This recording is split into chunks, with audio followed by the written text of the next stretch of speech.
Ya, baiklah. Kita terus belajar bersama ini ya. Untuk mata kuliah ini, ya sambil menunggu yang lain join ini.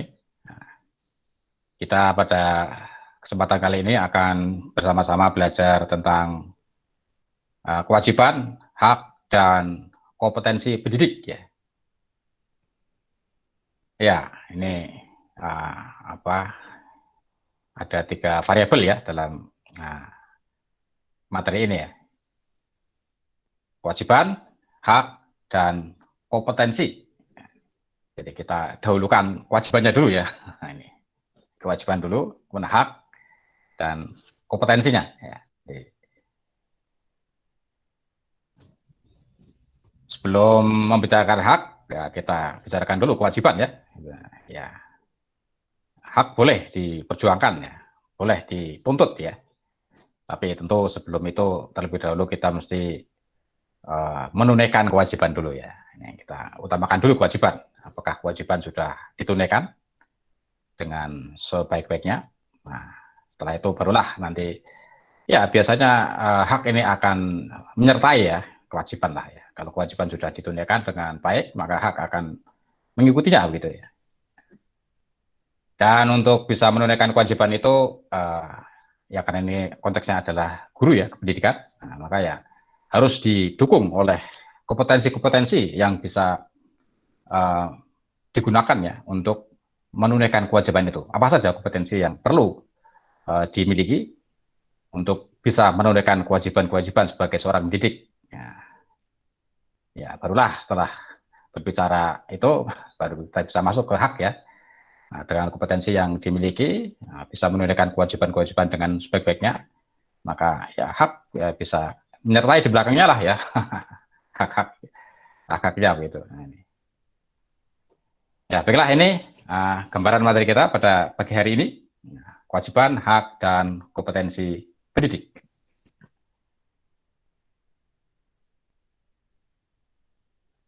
Ya ini saya izin merekam ya ini ya. Saya rekam nih. Nggak apa ya? Ya untuk dokumen saya ya, dokumentasi saya gitu.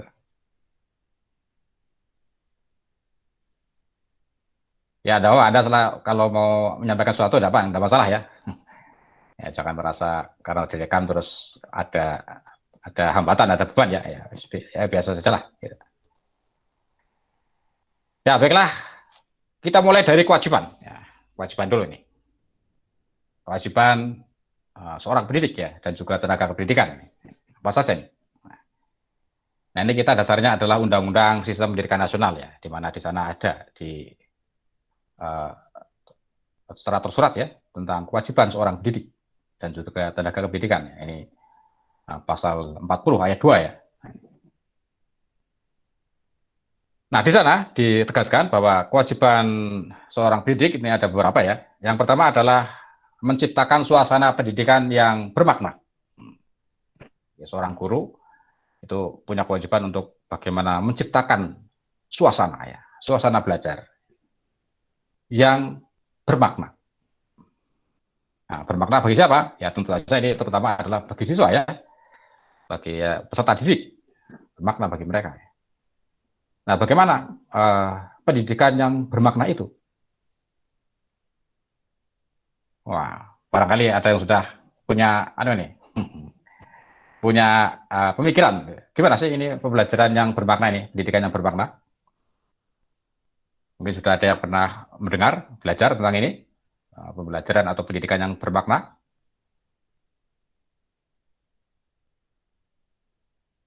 Adakah?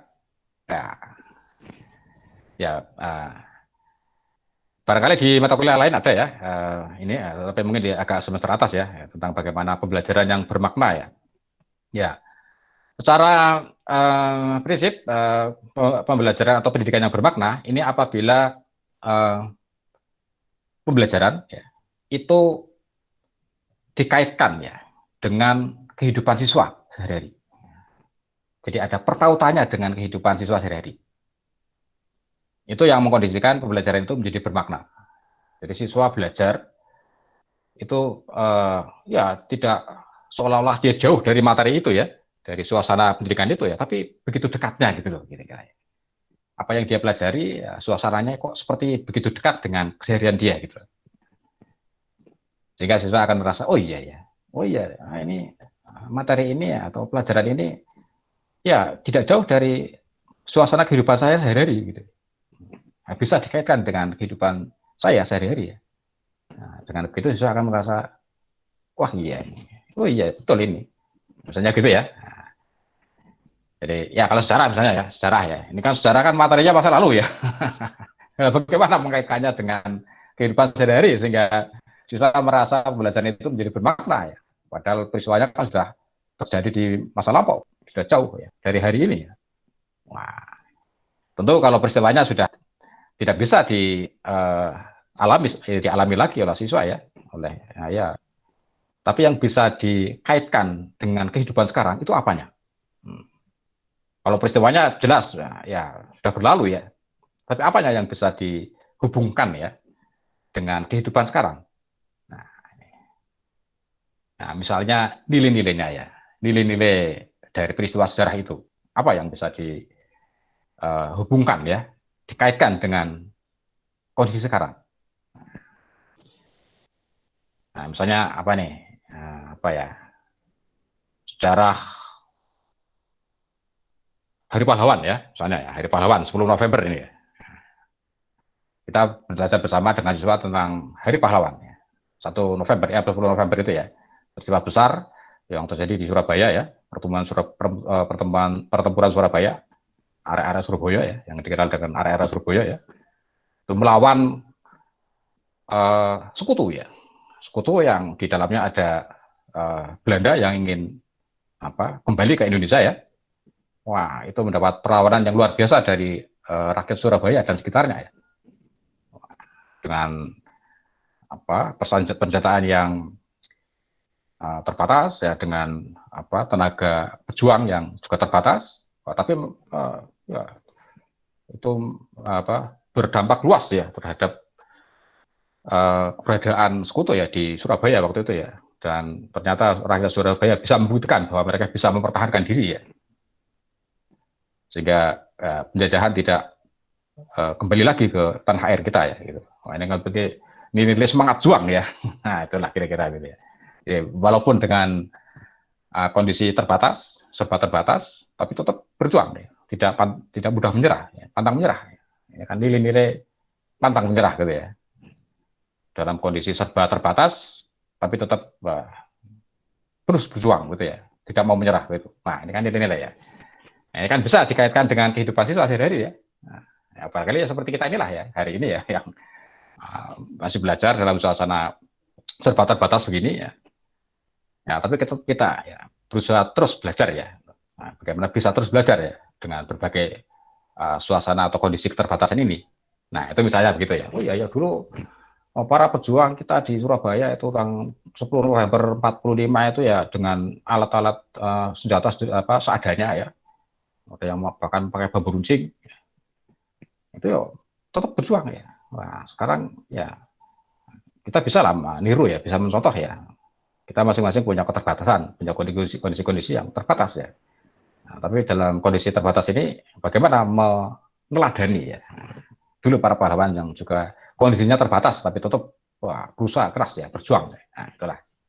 Sehingga siswa, oh iya ya, dulu para pejuang begitu ya. Sekarang juga kita mengalami banyak keterbatasan. Nah, mengapa kita misalnya menjadi mudah menyerah gitu ya. Nah, kita tetap berusaha, berjuang gitu ya. Nah, inilah namanya mengkaitkan ya pembelajaran dengan kehidupan sehari-hari gitu ya, sehingga siswa merasa dekat. Nah, ini yang dimaksud dengan pembelajaran bermakna. Gitu. Nah, juga pembelajaran yang menyenangkan. Ya, siswa di kelas ya merasa happy lah ya, merasa senang gitu. Tidak merasa dihantui, dihantui oleh sesuatu ya. Tapi ya masuk kelas ceria, senang ya, gembira gitu. Nah, itu tugas guru ya, menciptakan suasana yang menyenangkan. Ya, jangan sampai malah justru sebaliknya ya. Suasana belajar, suasana kelas malah menjadi menegangkan ya. atau bahkan sampai menyeramkan ya. Kelas kok seram ya, seperti kuburan saya. Wah ini kan ya, wah misalnya gurunya laki-laki ya, kebetulan laki-laki, punya kumis tebal ya, badannya tinggi besar, kekar, masuk kelas, di depan kelas ya, sambil mengajar, sambil uh, megang-megang kumis, sambil melintir-melintir kumis misalnya ya. Sehingga siswa merasa, wah takut ya, saya segan lah, takut ya. Nah itu, ya, berarti suasana yang ya, ya kurang menyenangkan ya. Ya, guru mesti berwibawa ya, tetap ya. Tetapi mesti dibedakan antara berwibawa dengan menakutkan ya. Jadi siswa tetap bisa menghormati guru, menghargai guru ya. Tapi jangan sampai terus malah takut pada guru. Bukan takut ya, tapi menghormati ya. Ya, berwibawa, guru berwibawa ya, tapi tetap bisa ya berkomunikasi dengan baik dengan siswa. Siswa mau bertanya ya tidak takut, mau tegur sapa juga nggak takut ya. Nah ini suasana yang menyenangkan lah gitu ya. Terus kreatif ya, juga harus kreatif ya. Ya artinya dari hari ke hari ada sesuatu yang baru misalnya ya. Ya bisa mungkin kalau materinya tetap mesti baru ya dari hari ke hari ya. Bisa jadi guru membuat media ya yang baru ya, yang sebelumnya belum pernah digunakan.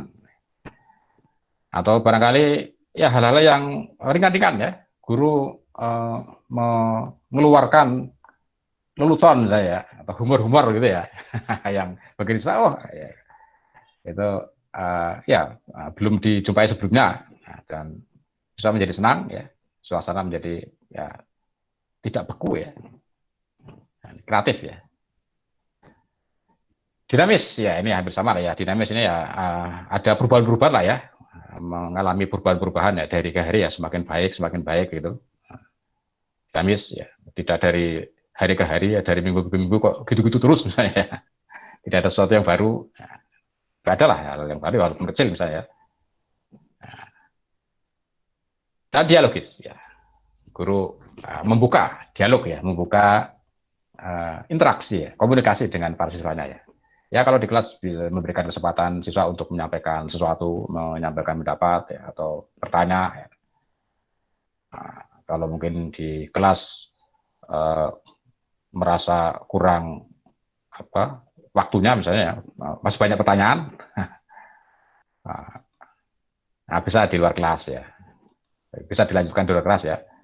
Jadi misalnya siswa yang begitu banyak pertanyaan, tapi ya karena terbatas waktu tidak bisa semuanya dijawab di kelas, ya, bisa dijawab di luar kelas misalnya dalam situasi yang bukan atau non resmi ya, bisa ya nanti kita lanjutkan di kesempatan yang berbeda misalnya ya. Nah, kalau saya jawab di sini semuanya enggak semua enggak. Misalnya satu kelas 40 siswa semuanya bertanya. Wah, mungkin ada pertanyaan-pertanyaan yang belum bisa jawab, bisa dengan cara lain menjawabnya misalnya. Ya, intinya guru membuka dialog ya, membuka komunikasi ya dengan siswa ini. Nah, kewajiban berikutnya adalah memiliki komitmen ya, secara profesional untuk meningkatkan mutu pendidikan. Punya loyalitas ya, komitmen, kesiapan untuk terus meningkatkan mutu pendidikan. Ya ini jelas ya kewajiban guru ya. Tujuan utama guru ya salah satunya ini ya, bagaimana ikut berkontribusi ya, menyumbangkan ya, peningkatan kualitas pendidikan. Tentu dengan pelayanan yang sebaik-baiknya kepada siswa sehingga pembelajarannya juga berkualitas dan pada akhirnya juga akan bisa meningkatkan kualitas pendidikan. Nah, berikutnya adalah memberi teladan atau role model. Nah ini guru menjadi role model, menjadi teladan, menjadi contoh ya bagi para siswanya ya. Ya karena apa yang dilakukan guru ini biasanya akan menjadi sorotan bagi siswa ya. Jika ada ungkapan guru kencing berdiri, siswa kencing berlari ya. Nah kalau gurunya kencing berlari, siswanya gimana kencingnya ya? Wah ya bisa dengan sprint ya, lari sprint ya, lari lebih cepat ya. Ini maksudnya ya, betapa besar pengaruh seorang guru ya, terhadap siswa. Gitu. Apa yang dilihat oleh siswa dari gurunya itu ya, sekecil apapun itu bisa berpengaruh besar ya, terhadap siswa. Ya. Nah, ini nah, sehingga ya, guru mesti menampilkan diri ya, sebagai sosok pendidik yang bisa menjadi role model ya, tentu role model yang baik ini ya, teladan yang baik ya, role model yang baik. Sehingga itu juga akan berpengaruh besar terhadap siswanya ya. Ya, banyak ya siswa yang merasa terhadap gurunya ini ada sesuatu yang menjadikan dia terinspirasi misalnya ya. Karena melihat gurunya seperti ya sosok yang menjadi teladan, terus dia meniru, meneladani gurunya. Nah, ini artinya guru menjadi role model ya, menjadi teladan ya. Guru juga menjaga nama baik lembaga ya. Nah, kalau di sekolah ya berarti menjaga nama baik sekolah ya. Tidak menjelek-jelekan sekolahnya di luar. Nah, kalau ada sesuatu yang kurang dari tempat kita bekerja, tempat kita mengabdi ya, nah, kita bicarakan di dalam Pak ya, di internal gitu. Jadi misalnya fasilitas sekolahnya sangat kurang ya misalnya. Wah, jangan terus kita mengumpur-ngumpurkan di luar ya. Wah, ini sekolah saya tempat bekerja fasilitasnya parah ini. Masa ya spidol aja nggak punya ya saya. Ya, dibicarakan dulu di internal ya, ke kepala sekolah ya atau ke bagian sarana prasarana. Pak ini dulunya di kelas itu kok apa ya Pak ya sudah mati semua ini Pak. Saya, oh iya loh Pak. Ya, oh ya coba nanti saya carikan ya yang baru misalnya. Nah, ini berarti menjaga nama baik lembaga ya. Jadi, sebisa mungkin sesuatu yang sifatnya internal itu diselesaikan secara internal ya. Juga menjaga nama profesi ya, sebagai guru ya, ya tentu mesti menjaga nama baik sebagai seorang guru ya, sehingga dengan ikut menjaga nama baik profesi guru, juga nanti profesi guru juga akan ikut menjadi baik gitu ya. Menjaga kedudukan sesuai dengan kepercayaan yang diberikan kepadanya ya. Jadi posisi kita sebagai apa ya, harus kita amanah ya terhadap apa yang kita menjadi tugas kita gitu. Kita guru sejarah ya menjaga amanah sebagai guru sejarah ya. Itu adalah amanah yang dipercayakan kepada kita ya sebagai guru sejarah gitu saja. Nah ini kewajiban secara umum gitu ya, kewajiban seorang pendidik. Ya baik, barangkali tentang kewajiban ada yang mau disampaikan dulu nih. Ya ini kewajiban umum lah ya. Banyak kewajiban lain tentunya ya. Ini kewajiban umum yang kita sandarkan kepada Undang-Undang Nomor 20 Tahun 2003 ya tentang Sistem Pendidikan Nasional. Ya baik, kalau belum ada.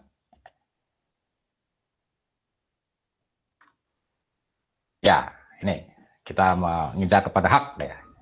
Hak-hak guru ya. Ini juga masih hak-hak secara umum ya. Karena undang-undang ini. Sehingga haknya memang hak-hak secara umum dulu ya.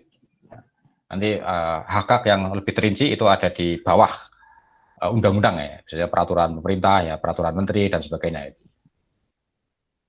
Nah, secara umum seorang pendidik ini memiliki hak pertama adalah mendapatkan penghasilan dan jaminan kesejahteraan sosial yang pantas dan memadai. Ini hak ya, mendapatkan kesejahteraan ya, karena bekerja mengembangkan profesi ya punya hak untuk mendapatkan sesuatu dari apa yang dia kerjakan ya di profesinya itu ya.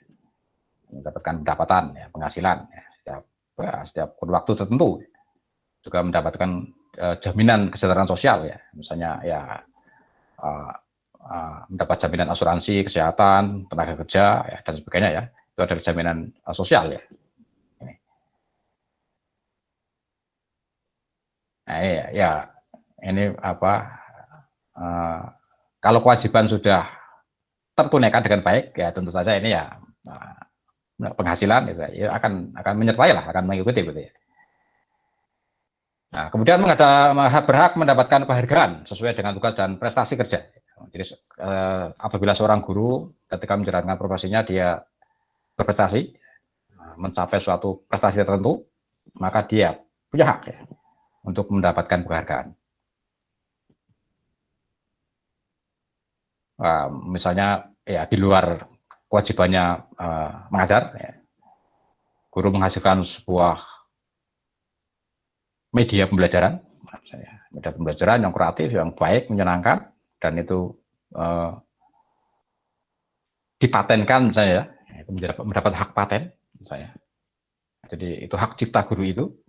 Nah, guru ini akan mendapatkan semacam sertifikat ya, sertifikat hak paten. Nah, barangkali dari sekolah juga akan mendapat imbalan juga ya, mendapatkan penghargaan. Jadi hak mendapatkan penghargaan.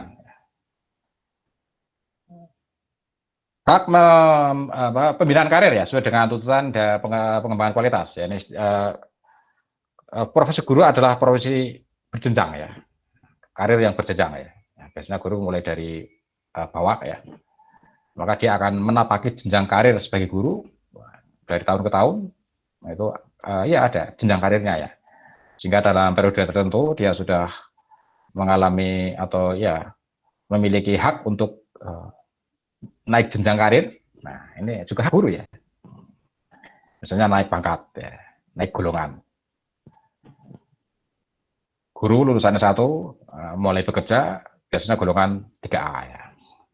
Dan setelah 2 tahun bekerja mengabdi, nah ini bisa mendapatkan haknya untuk naik pangkat ya, naik golongan. Itu adalah hak ya, hak guru untuk ya memperoleh jenjang karirnya ya, pembinaan karirnya, terus ya tidak berhenti gitu jenjang karirnya ini. Ya jangan sampai ada pihak tertentu yang malah menghambat ya karir seorang guru ya, ini nggak boleh ya, ini malah melanggar hak guru ya. Guru sudah sekian lama mengajar ya, tapi mau mengajukan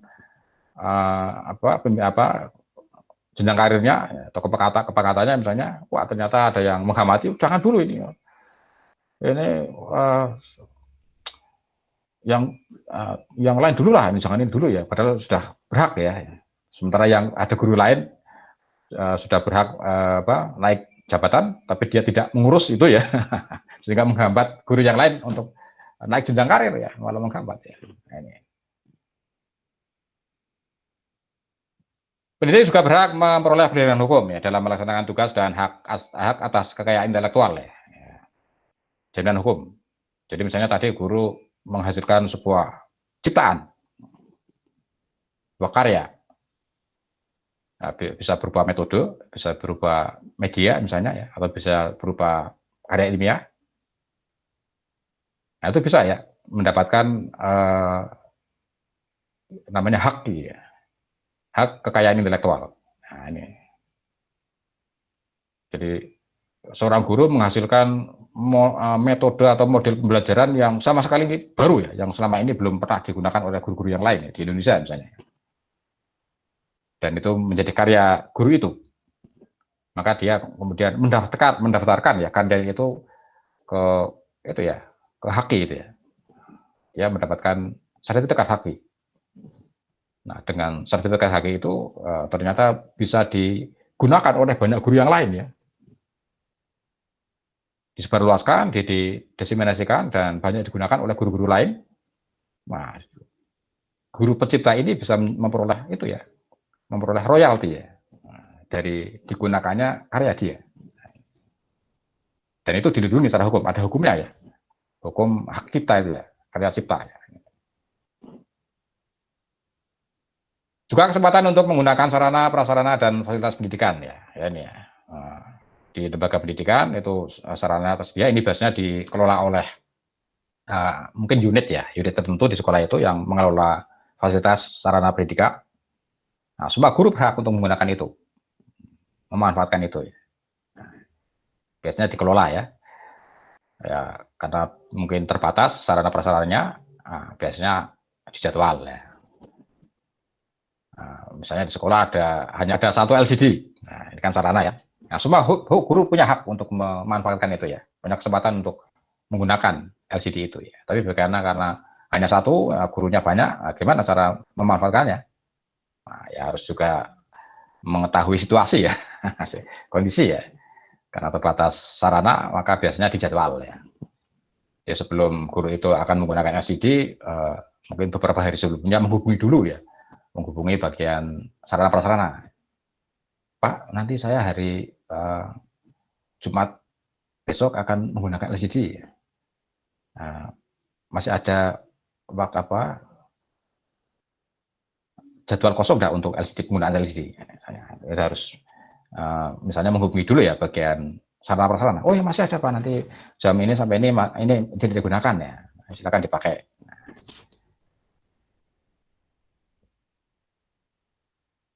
Menggunakan sarana dan prasarana ya untuk menunjang ya kelancaran tugasnya. Gitu. Ini hak-hak guru ya secara umum gitu ya.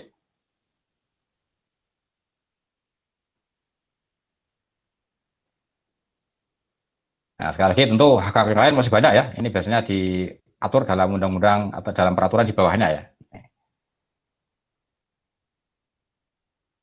Kewajiban dan hak ya, ini sudah itu sampai sini. Ya silakan ya ada yang mau sampaikan lagi tentang kewajiban dan hak sebelum kita masuk ke kompetensi ya. Kompetensi pendidik. Ya bisa di live chat ya bisa disampaikan di situ juga ya. Nah, baiklah, sambil menunggu mungkin ada yang mau menyampaikan sesuatu. Nah, kita lanjutkan dulu nih. Ya. Standar pendidik. Ya, ini berkaitan dengan kompetensi pendidikan ya. Jadi hal-hal yang perlu dimiliki oleh seorang pendidik sehingga dia akan bisa menjalankan kewajibannya dengan baik ya. Pendidik harus memiliki kualifikasi akademik ya, dan kompetensi sebagai agen pembelajaran sehat jasmani dan rohani serta memiliki kemampuan untuk mewujudkan tujuan pendidikan nasional.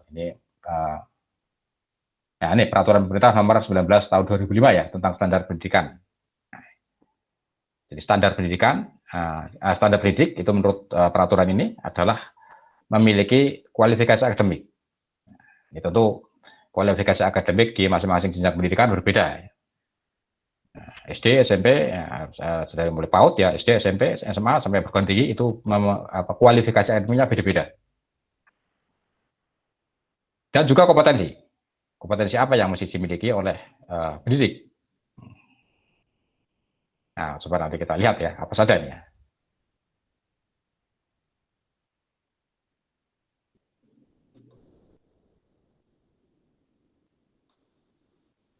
Nah, ini kita mulai dari kualifikasi akademik ya. Nah, ini ya masih menurut peraturan tadi ya. Kualifikasi akademik sebagaimana dimaksud pasal ayat 1 adalah tingkat pendidikan minimal yang harus dipenuhi oleh seorang pendidik yang dibuktikan dengan ijazah dan atau sertifikat keahlian yang relevan untuk ketentuan sesuai dengan ketentuan yang berlaku. Jadi seorang pendidik mesti memiliki kualifikasi akademik minimal ya, minimal. Atau kompetensi lain yang bukan berupa ijazah, tetapi itu setara ya, setara dengan kualifikasi dengan jenjang atau dengan kualifikasi akademik itu. Misalnya ada seorang guru yang punya kompetensi di bidang tertentu dan ada sertifikasinya, sertifikat berstandar internasional, bahkan nasional atau bahkan mungkin internasional, itu bisa ya menjadi salah satu kualifikasi. Seorang seniman misalnya ya, sekalipun dia bukan atau bukan lulusan jenjang S1 misalnya, S1 sastra atau seni rupa misalnya, tapi dia punya karya ya, karya-karya yang diakui oleh khalayak, oleh masyarakat, oleh pemerintah ya, bahwa dia punya karya seni yang standar nasional ya, bahkan internasional. Nah, dia mendapat penghargaan. Nah, maka dia bisa ya menjadi seorang pendidik yang ya karena bidangnya seni rupa misalnya, maka dia bisa menjadi seorang guru seni rupa misalnya, walaupun ijazahnya bukan S1 misalnya. Nah, ini kualifikasi akademik ya, yang masing-masing jenjang itu beda-beda ya.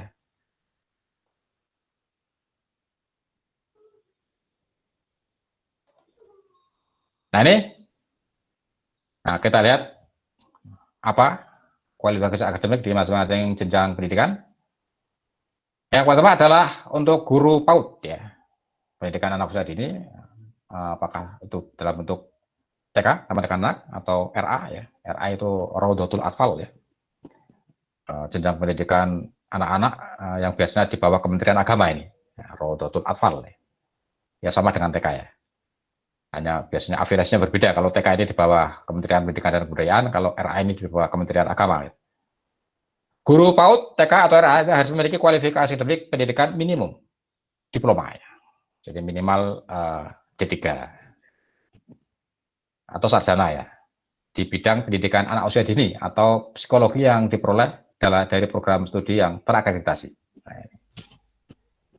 jadi guru TK, guru PAUD, guru RA minimal diploma D3 ya. Ya syukur-syukur sarjana ya. Nah, ada juga yang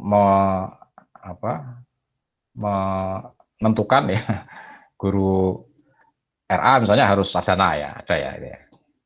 Ya, tapi minimal D3 itu sudah bisa mengajar di TK ya, di PAUD gitu.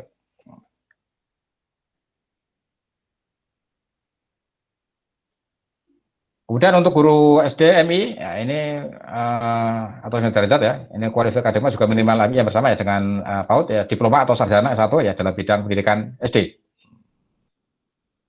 PGSD ya. Nah, ini biasanya lulusan dari perguruan tinggi yang secara khusus ya program studinya adalah guru sekolah dasar.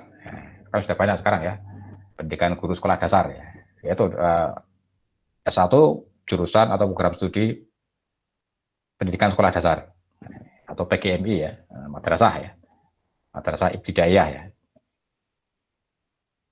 Ini guru SD atau MI ya.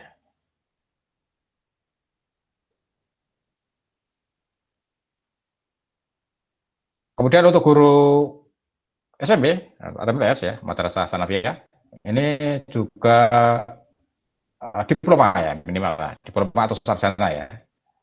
Nah ini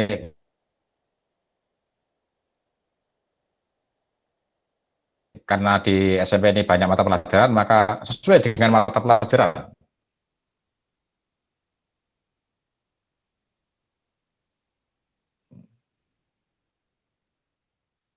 yang dia menempuh pendidikannya mana ya, mata pelajarannya apa ya. Kalau sejarah maka ya sarjana dengan juga sama ya, sesuai dengan mata pelajarannya ya, karena sejarah di SMA juga sudah terspesialisasi mata pelajarannya ya, sudah terbagi-bagi mata pelajarannya dan berbagai mata pelajaran, dan masing-masing mata pelajaran diampu oleh seorang guru, sehingga seorang guru mata pelajaran tertentu di SMA juga berlatar belakang mata pelajaran itu ya, bidang pelajaran itu gitu. Ini hampir sama dengan SMA ya.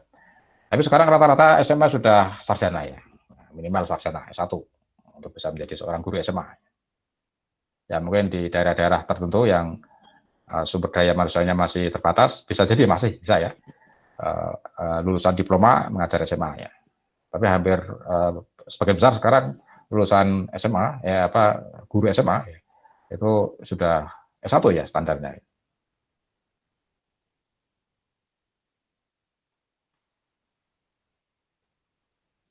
Ini hampir sama ya untuk guru-guru yang mengajar di sekolah dasar luar biasa atau SMK luar biasa ya, atau SD SMP luar biasa, SMA luar biasa. Ini hampir sama dengan tadi ya, hanya kekhususannya adalah pada bidang keilmuannya ya. Ini bidang keilmuan pendidikan khusus biasanya. Ada ya program studi pendidikan khusus ya yang mempelajari pembelajaran untuk siswa-siswa luar biasa ya, yang siswa yang berkebutuhan khusus ya. Ini ada ya, pendidikan khusus. SMK atau MAK ya, Madrasah Aliyah, ini juga hampir sama dengan SMA. Ya, lulusannya adalah ya sekarang rata-rata sudah hampir S1 kualifikasi akademiknya di SMK.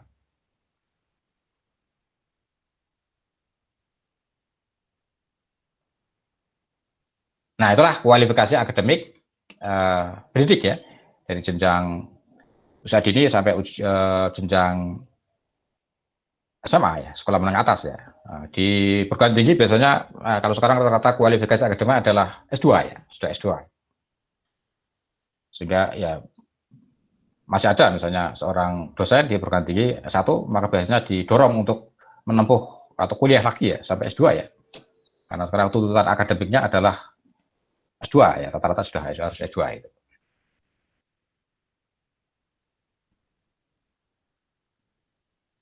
Ya, begitulah kualifikasi akademik seorang pendidik dari jenjang terbawah sampai tertinggi ya.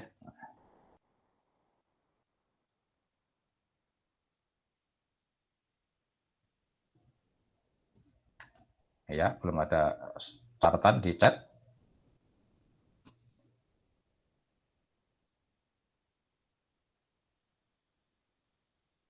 Oh ya, ini ada dari Mas Geger Ajib. Ini nama aslinya siapa, Mas? Saya belum hafal ya. Mana ini Mas Mas Geger Ajib? Nama dirimu aslinya siapa nih? Wah ya, nggak bisa. Oh ya, ya, ya, baiklah. Apakah hak guru bisa dikatakan mati suri ya? Karena sering ada kabar di mana guru honorer mendapat beban kerja yang berlipat namun hanya dapat gaji yang wah ya ini ya salah satu kelemahannya ya tentang hak mendapatkan hak kesejahteraan guru ya. Ini yang masih menjadi problem besar adalah guru-guru yang masih honorer ya, yang masih dalam pengabdian ya, wiata bakti misalnya ya. Nah, ini yang memang ya saya sendiri ya nggak punya solusi gimana caranya ya. Jadi masalah besar ya, masalah besar ya. Nah, ya sesuai dengan kewajiban yang sudah ditunaikan oleh masing-masing guru ya, termasuk guru honorer itu kan ya kewajibannya kan sama ya dengan guru lainnya, hanya beda status saja ya. Nah, ini khususnya statusnya guru honorer ya. Nah, sehingga sampai hari ini memang belum bisa dikatakan belum bisa memperoleh hak-haknya ya, dengan memadai guru honorer ya. Nah, ini terkait dengan status ya. Ini yang bisa menyelesaikan sebenarnya ya pemerintah ya.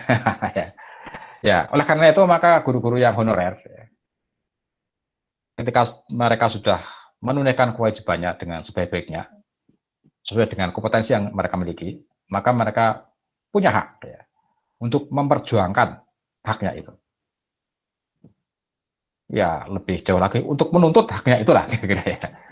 Untuk memperjuangkannya. Karena hak itu sekiranya hak belum bisa dipenuhi, maka berhak juga ya untuk memperjuangkan, untuk menuntut hak itu ya.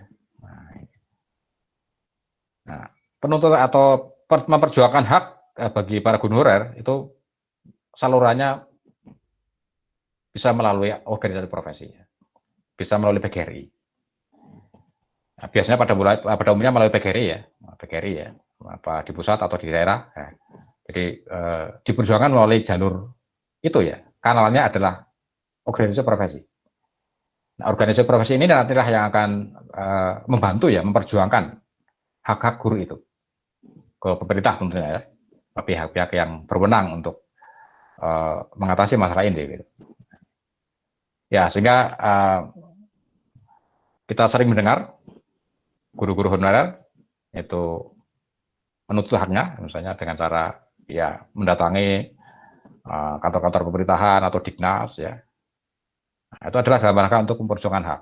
Nah, itu tidak apa ya, tidak masalah ya, itu diperbolehkan ya.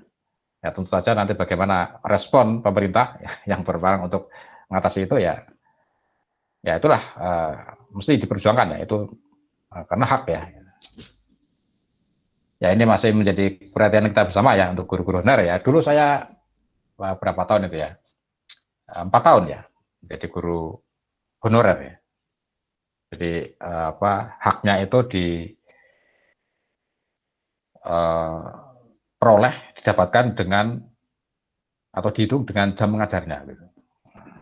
Jadi seberapa banyak jam mengajarnya ya itulah yang menjadi haknya gitu. Saya ingat betul waktu itu ya tahun berapa ya, 1997 ya. Jadi guru SMA honorer atau gaji pertama atau ya itu hak saya pertama yang saya peroleh waktu itu ya itu 280.000 waktu itu ya.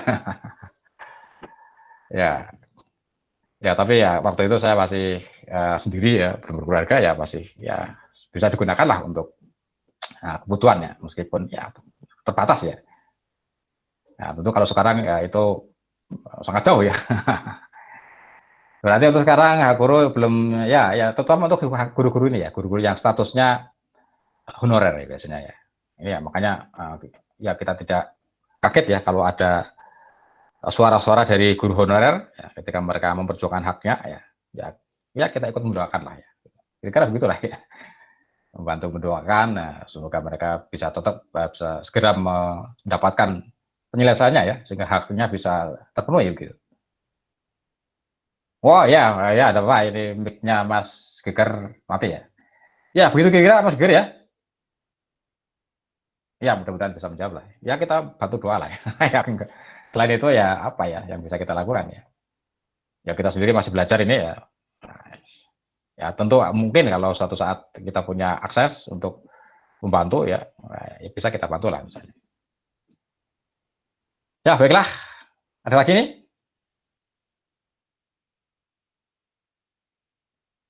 Ya kalau belum ada, kita lanjutkan. Nah, kalau tadi adalah kualifikasi guru secara akademik, ya ini adalah kompetensi guru. Kompetensi-kompetensi yang mesti dimiliki oleh guru sehingga dia bisa menjalankan kewajibannya ya, menunaikan kewajibannya.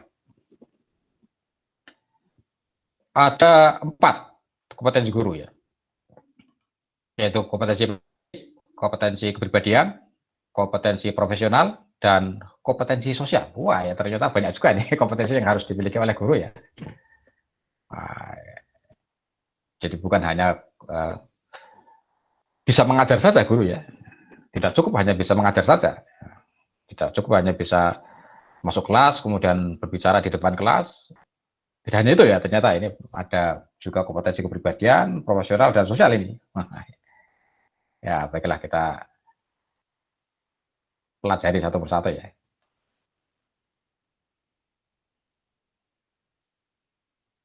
Ya ini ya. Standar kompetensi inti guru ya. Untuk masing-masing kompetensi tadi ini ada indikatornya ya.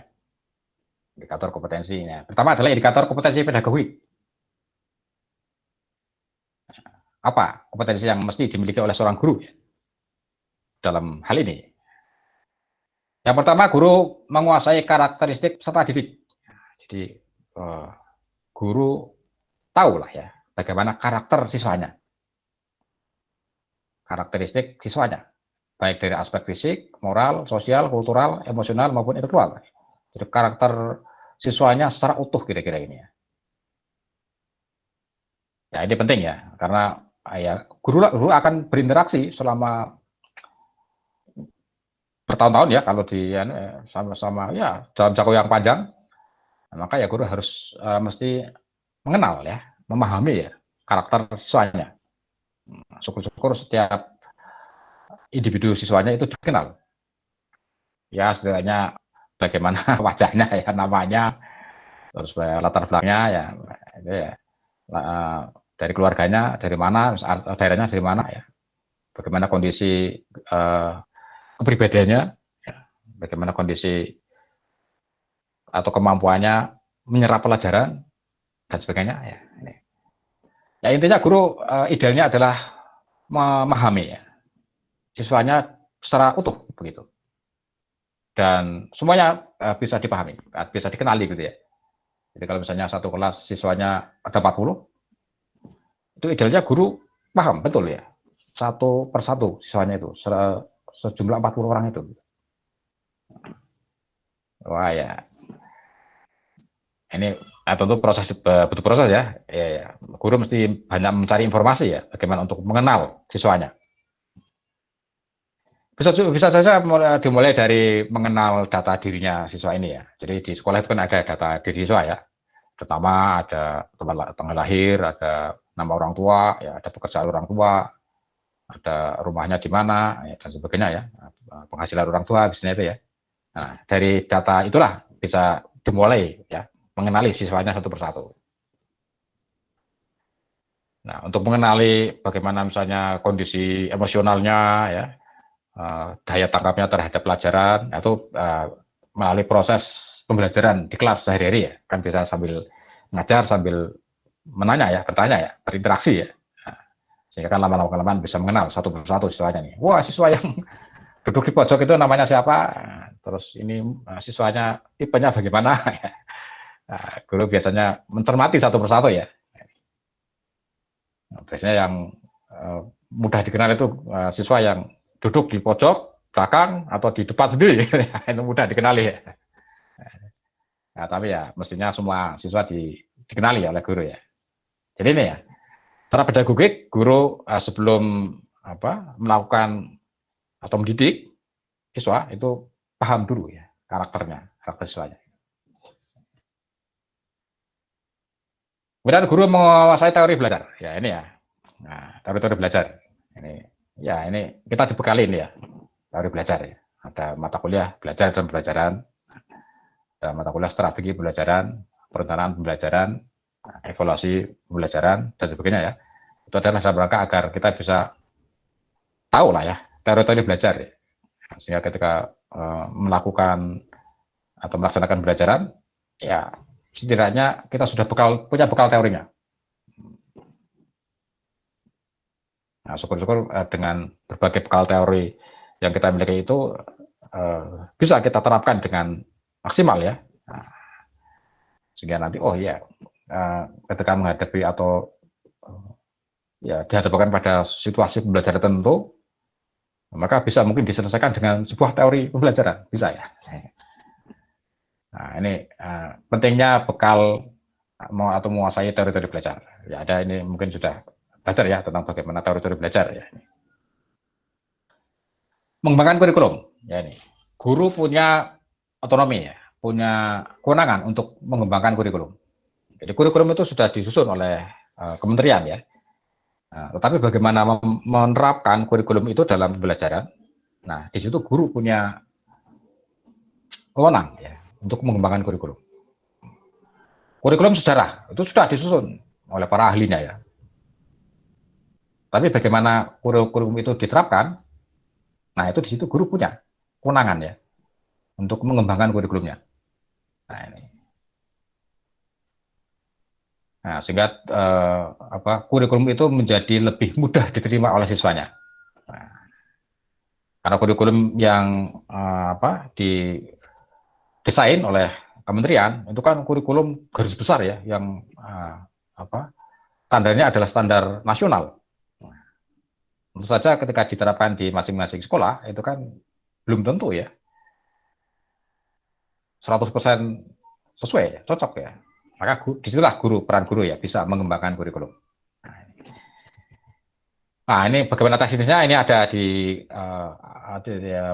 mata kuliah apa ya kalau nggak salah telah kurikulum barangkali ya. Ini ada bagaimana guru mengembangkan kurikulum ya, atau di mata kuliah perencanaan pembelajaran. Nah, di situ ada bagaimana cara mengembangkan kurikulumnya ya. Ya, pada prinsipnya di sini kita pahami dulu ya bahwa guru itu punya kewenangan untuk mengembangkan kurikulum, sehingga guru mesti punya kompetensi ya bagaimana mengembangkan kurikulum itu. Nah,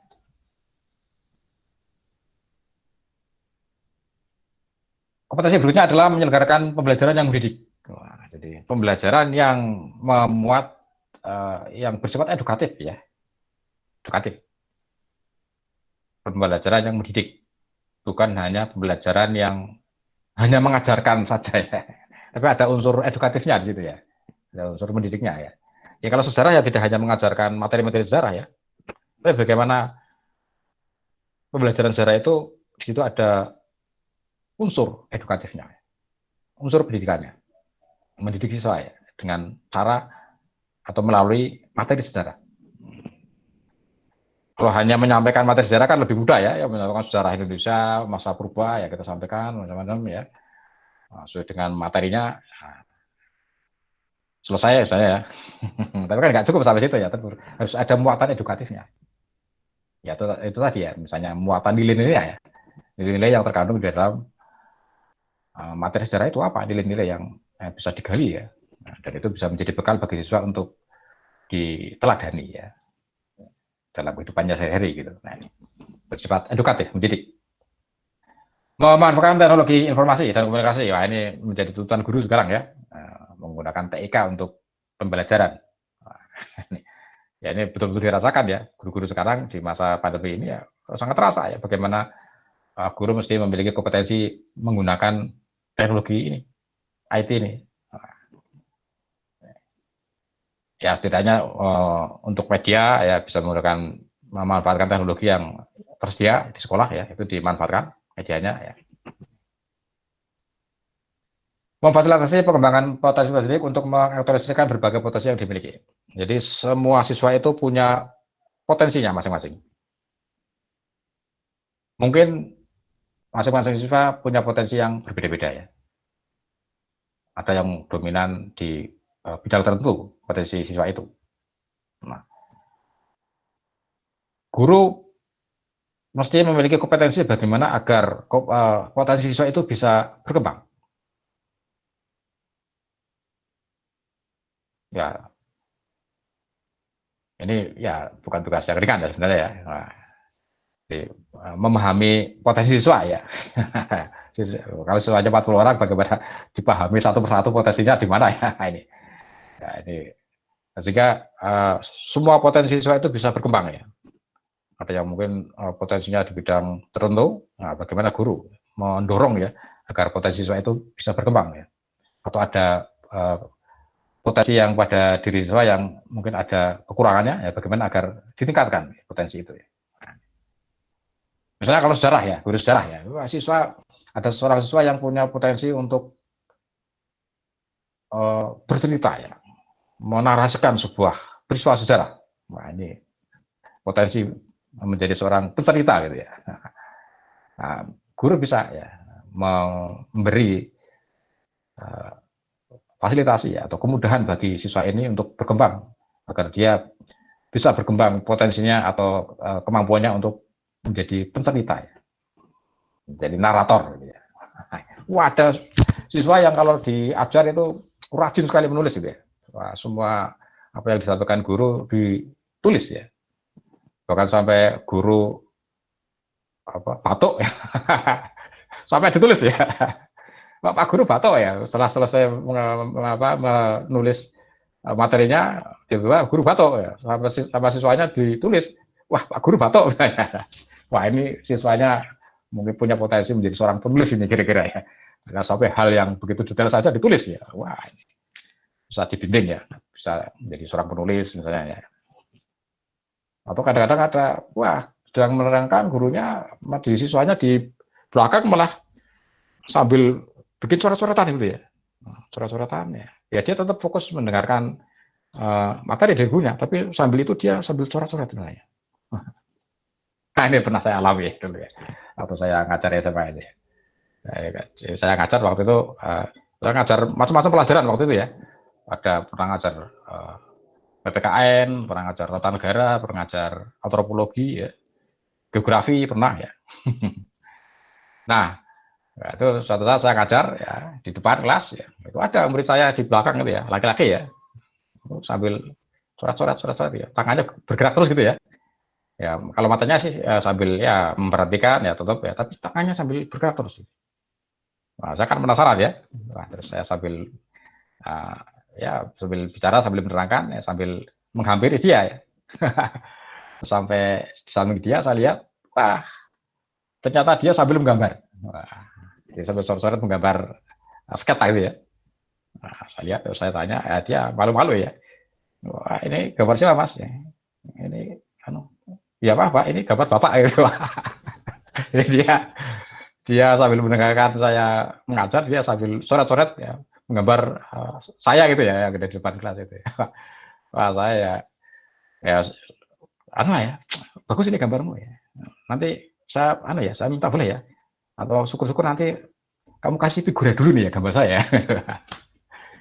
Nah, dia berarti punya potensi di bidang itu ya, grafis gitu ya, menggambar itu. Nah itu pengalaman ya. Jadi kemampuan guru untuk menggali potensi, yang mengembangkan potensi siswanya gitu.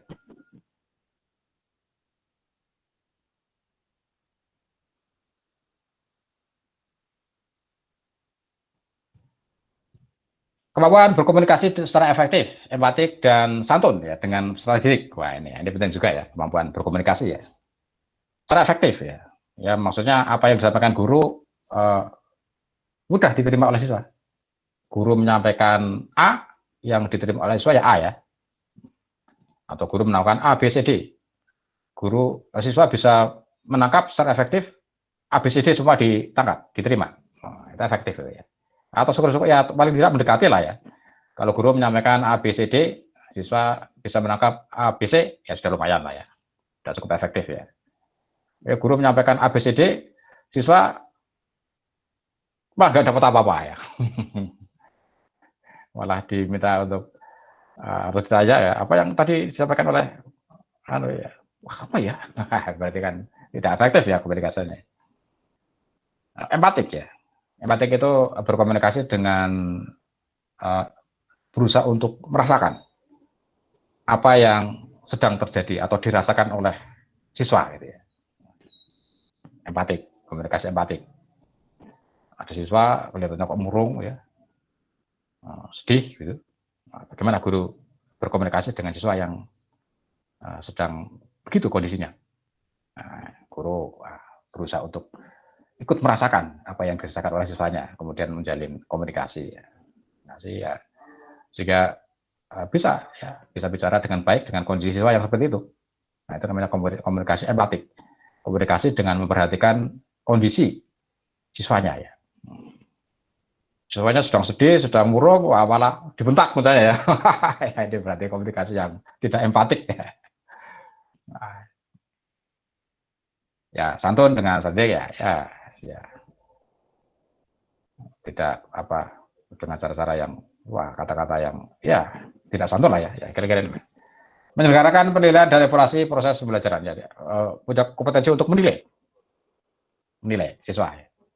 Jadi teknik-teknik kemudian itu bagaimana? Ini ada ya dipelajari ya, cara-cara menilai ya, teknik penilaian. Juga mengevaluasi ya, mengevaluasi itu berarti tidak hanya menilai ya, tapi bagaimana melihat ya kelemahan dan keunggulan ya, atau kelemahan dan kelebihan ya dari proses yang selama ini berjalan dari awal sampai akhir.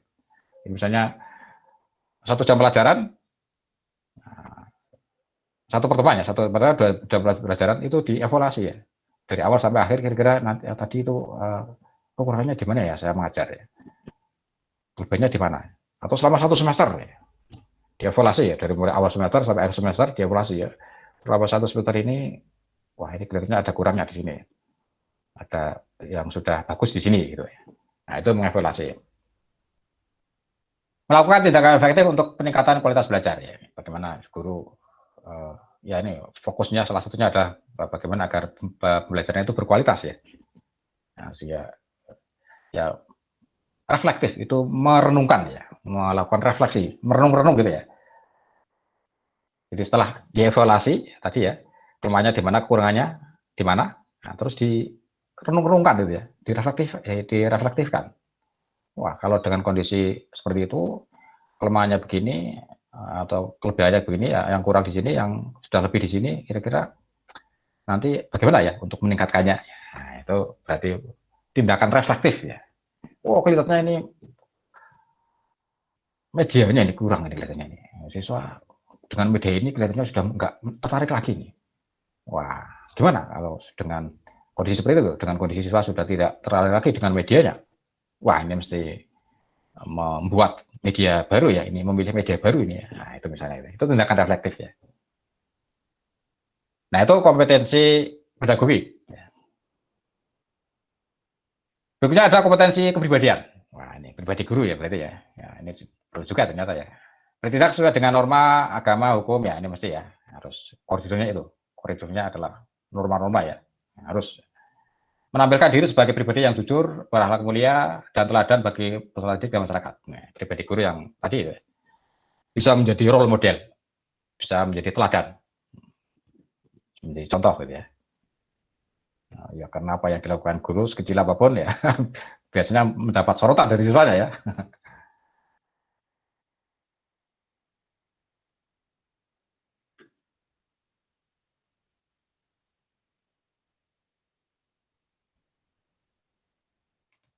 Menampilkan diri sebagai pribadi yang mantap, stabil, dewasa, arif, dan berwibawa. Ini ya. bagaimana sosok guru yang seperti ini menjadi sosok guru yang secara emosional stabil, ya, tidak mudah terpancing emosi, ya, menampilkan diri sebagai sosok yang dewasa, ya, mengayomi, bijaksana, ya, tapi sekaligus berwibawa, ya, ya, apa yang diucapkan, ya, apa yang disampaikan, dinasihatkan kepada siswanya, siswanya ya bisa meresapi, ya, syukur-syukur bisa mengikuti nasihat-nasihatnya, ya. Menunjukkan etos kerja, tanggung jawab yang tinggi, ya, rasa bangga menjadi guru dan percaya diri. Wah, ini ya penting, ya, ini ya. Semangat kerja, ya, menjadi guru yang penuh etos kerja, ya, bersemangat gitu, ya. Ya, senang lah jadi guru, ya, bangga, ya. Ya, setidaknya kalau pakai seragam, ya senang pakai seragam, ya, seragamnya ya bangga lah menjadi berproses sebagai guru, ya. Ditanya, ya, panjenengan ngasih di mana? Wah, saya ikut membantu di sekolah ini, saya jadi guru di sekolah ini, gitu, ya. Gitu, ya. Ya, beranilah, ya, merepresentasikan diri sebagai sosok guru, ya, seorang guru, ya. Saya diri, ya, ya, pede lah, ya, guru, ya, pede. Guru sejarah, ya, tetap pede lah, ya, mesti, ya, guru sejarah, ya, di sekolah tetap pede, ya, harus percaya diri, ya. Nah, itu kompetensi kepribadian, ya, bagaimana sosok pribadi seorang guru yang, ya, dituntut seperti itu, ya, sesuai dengan undang-undang ini, ya, peraturan ini, ya. Berikutnya adalah kompetensi sosial, ya, bersikap inklusif. Inklusif itu terbuka, ya, terbuka terhadap siapa saja, ya. Jadi mau bergaul dengan siapa saja, ya. Latar belakang, ya, dengan latar belakang apapun bisa berinteraksi, ya, terbuka, ya, tidak menutup diri, gitu. Nah, kebalikan dari inklusif ini eksklusif, ya, tertutup, ya. Jadi misalnya guru hanya bergaul dengan guru itu saja, ya, dari hari ke hari hanya bergaul dengan guru itu saja, runtang-runtung dengan guru itu saja, ya, yang dengan guru lain nggak mau bergaul, ya. Itu namanya eksklusif. Atau hanya dengan, ya, misalnya ada kelompok-kelompok hanya dengan kelompok guru itu saja. Nah, tidak diskriminatif, ya, ya, berdasarkan latar belakang, ya, semuanya diperlakukan secara setara, ya, semuanya diperlakukan setara meski agamanya berbeda dengan guru, sukunya berbeda dengan guru, dan sebagainya, itu diperlakukan setara. Berkomunikasi secara empatik, efektif, ini tadi hampir sama, ya, ini secara sosial, ya, kalau tadi kan secara kepribadian, ya, ini secara sosial, dalam lingkup interaksinya dengan tidak hanya dengan siswa, tapi dengan guru lain, misalnya dengan tenaga kependidikan lain, dengan masyarakat, ini bisa berkomunikasi efektif, empatik, ya, santun, ya, dengan sama pendidik, ya, dengan, ya, orang tua, dengan masyarakat, ya.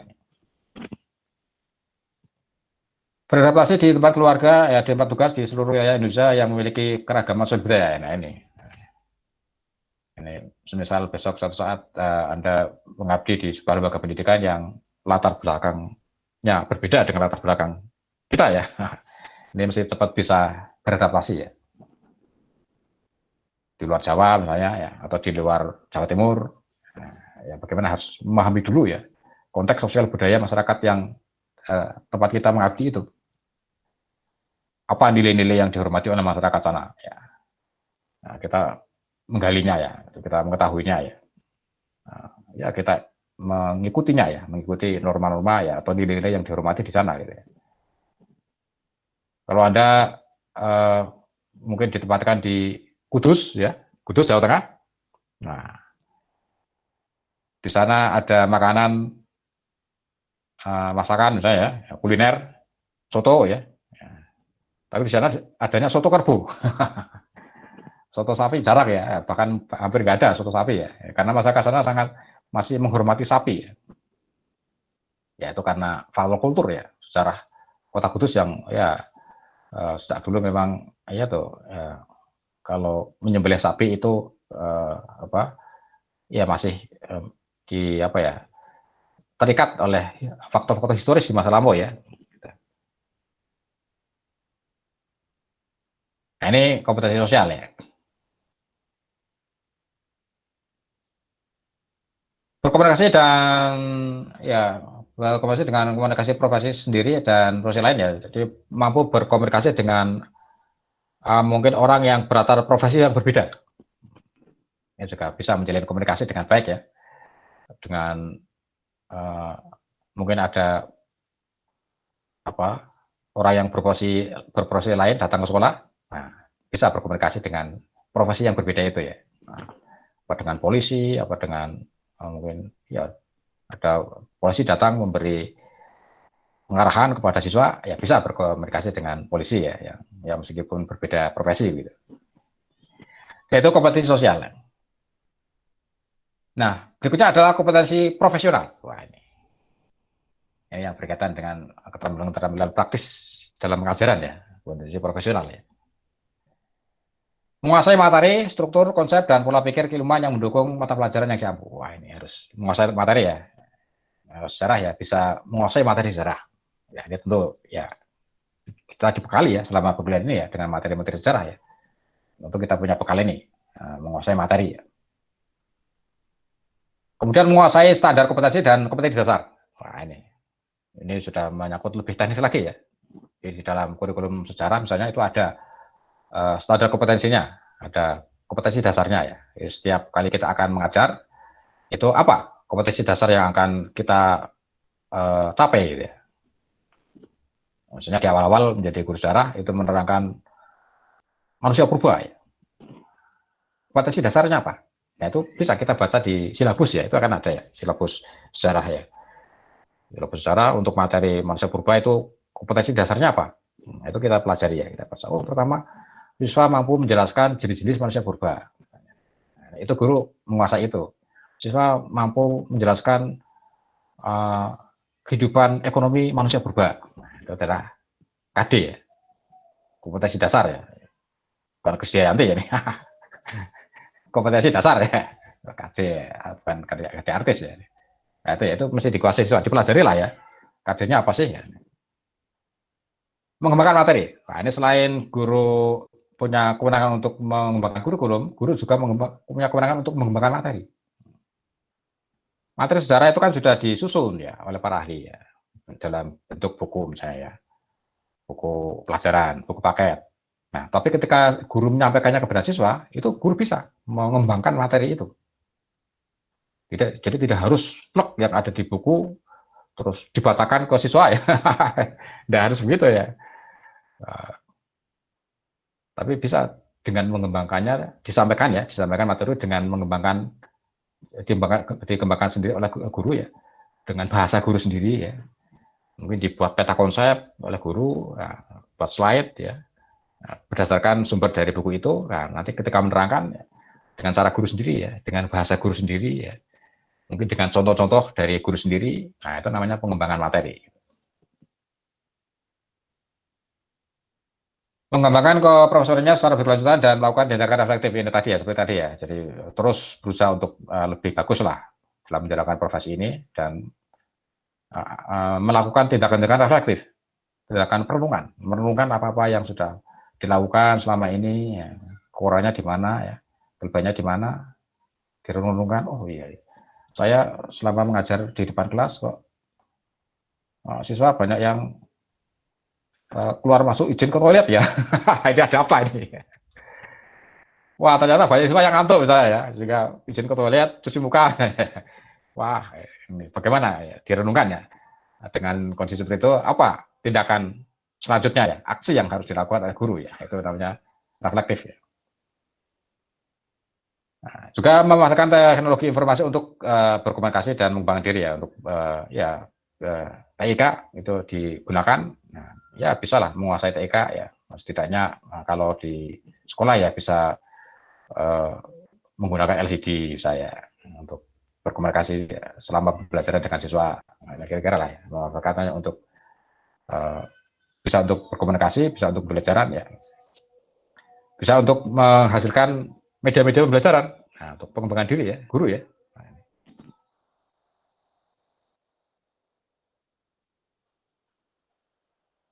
Ya, begitulah materi kita pada hari ini. Hak, ya, kewajiban, hak, dan kompetensi yang mesti dimiliki oleh seorang pendidik ya, seorang guru ya. Baik, silakan. Ada yang mau disampaikan? Wah ya, ya silakan.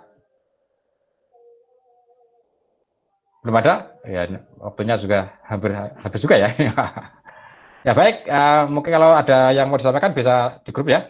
Nah ini karena waktunya sudah habis, mungkin ada akan mengikuti perkuliahan berikutnya. Silakan mempersiapkan diri. Ya terima kasih atas perhatiannya. Saya mohon maaf apabila ada kekurangan ya. Ya semoga perkuliahan kita hari ini bisa bermanfaat bagi kita semua. Amin. Ya, terima kasih. Kita akhiri dengan ya sesi foto bersama ya. Wah.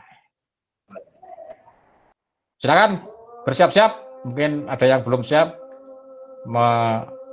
merapikan pakaiannya dulu.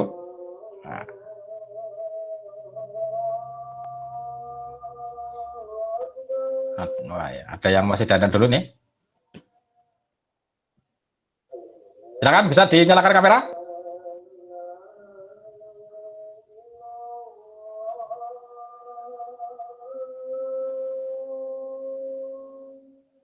Ya, biar saya sambil menghafal wajah-wajah Anda ini. Ya baik, ya kita pasang wajah semanis mungkin ya. Ya, dengan penuh senyum lah ya. 1, 2, 3. Ya, terima kasih. Selamat siang. Wassalamualaikum warahmatullahi wabarakatuh. Waalaikumsalam warahmatullahi wabarakatuh. Waalaikumsalam warahmatullahi wabarakatuh. Ya, ya sama-sama. Saya tutup ya. Baik, Iya, Pak. Pak.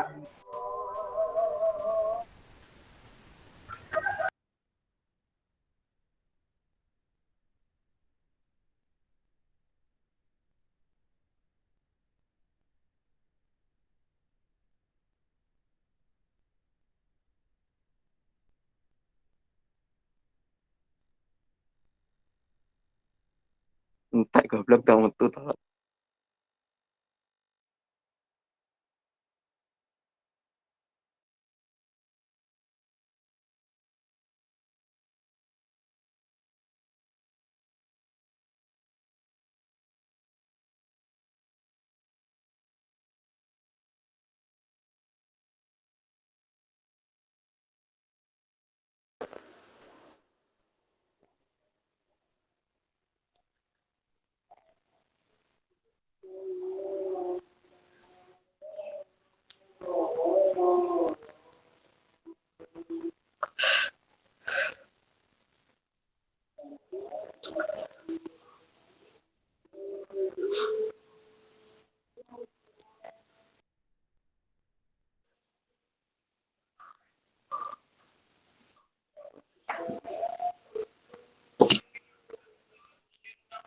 Ini kamar di sini untuk kita